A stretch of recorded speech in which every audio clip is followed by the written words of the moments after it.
According to the main mineral content, coal gangue can be divided into clay rocks, sandstone rocks, carbonate rocks, and aluminous rocks.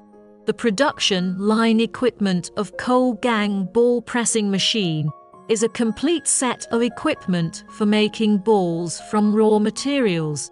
It reduces the technical requirements for operators and the number of workers, effectively reduces the need for manpower in the later stage of production, reduces the production cost, and improves the market competitiveness of enterprises in their occupations. Following to introduce the coal gangue ball press production line.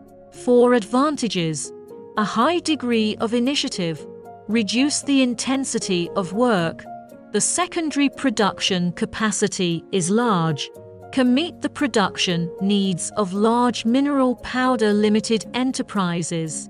3 coal gangue pelleting production line, can realize continuous operation, can meet the needs of enterprises uninterrupted operation.